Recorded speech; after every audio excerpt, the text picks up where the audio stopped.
Welcome back, everyone. Today's explainer is diving into a hidden ecosystem that literally steals billions of dollars globally every single year.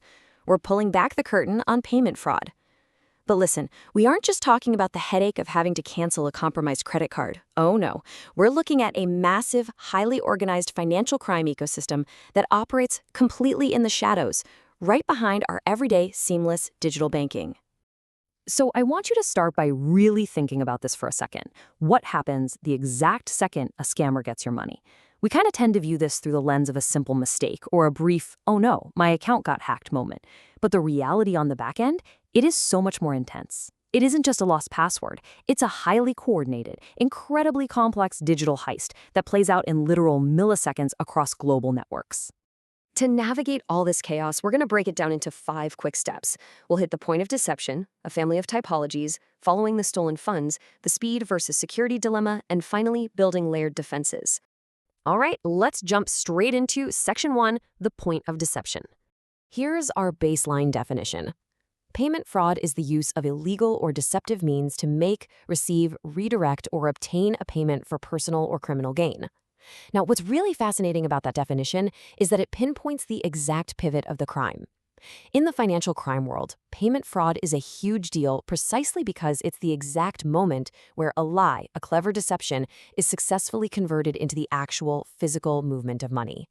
It's the bridge from the scam to the payday. And look, criminals, they are not picky about how they get paid.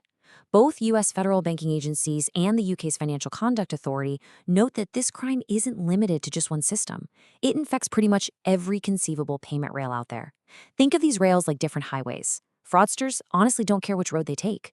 Whether it's the slow country roads of paper checks, the international borders of wire transfers, or the multi-lane, high-speed expressways of modern mobile payments, as long as it gets them the cash, they are all in. They'll exploit stolen credentials or just human vulnerability across every single one of them. Which brings us to Section 2, a family of typologies. Let's look at the actual mechanics here. Okay, let's dive into this, because it is absolutely foundational. Payment fraud isn't just one single trick. It's a whole family of attacks. On one side, you've got unauthorized transactions. Imagine waking up to find someone pick the lock to your house and emptied your safe. You had nothing to do with it. A thief just stole your credentials. But then, on the other side, you have authorized push payment or APP scams. Now imagine getting a phone call from someone pretending to be your bank, telling you your money is in danger, and you personally open the safe and hand them the cash. The challenge for banks completely changes here. Why? Because in an APP scam, you, the customer, passed all the security checks. To the system, it looks like a totally normal, authorized payment, even though it's completely driven by fraud. And honestly, those are just 2 broad buckets.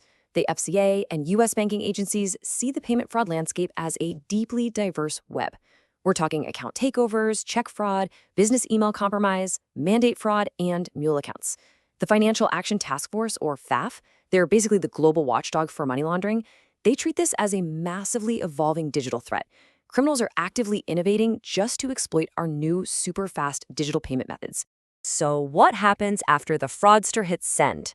Welcome to Section 3. Following the stolen funds. Let's see how this builds across the financial chain. First, you have that initial deception. Second, boom, the funds are immediately dropped into a receiving account, which is usually a money mule. Third, the money splinters and moves incredibly fast through intermediaries, crypto exchanges, or offshore channels. The whole goal of this chaotic scramble is to reduce the chance of you getting your money back to basically zero and completely hide the link back to you, the original victim. Think of it kind of like a giant washing machine. A tiny micro-level scam turns into a massive macro-level financial crime. A scam payment isn't just a consumer protection issue, right? It's actually often the very first spin cycle where dirty money is placed into a money laundering chain. FATF's reports emphasize that payment transparency is an absolutely critical tool to trace all this. Faster payments have literally given fraudsters a high-speed washing machine for their money. So yeah, payment fraud sits right next door to anti-money laundering risks. Which leads perfectly into Section 4. The speed versus security dilemma. Operationally, this stuff is a total nightmare for banks to police. It's this incredibly delicate balancing act on a razor's edge. On one side, payment systems are built for lightning-fast speed, convenience, and massive scale. We all want to pay a friend or buy a coffee instantly. But those exact features create insane pressure on security. Because on the other side of the scale, you actually need heavy operational friction, security checks, and fraud prevention to stop the bad guys. banks have to somehow stop the fraud without making legitimate payments completely unusable for the rest of us. Regulators know this is a total tightrope walk. The FCA's finalized 2024 guidance specifically demands that firms balance this payment execution with serious fraud prevention, especially for those tricky customer-authorized APP scams, using a risk-based approach. They're not just throwing out friendly suggestions here. They're actively forcing banks to figure out this massive balancing act between speed and safety. But let's pause and ground this for a second. We cannot forget the real human cost here. Behind all the data and the fancy typologies, payment fraud causes devastating, immediate financial loss. We're talking about life savings wiped out in minutes. It causes profound emotional distress for everyday people who beat themselves up for falling for a scam. It disrupts services, and ultimately, it absolutely shatters public trust in the basic security of our banking systems.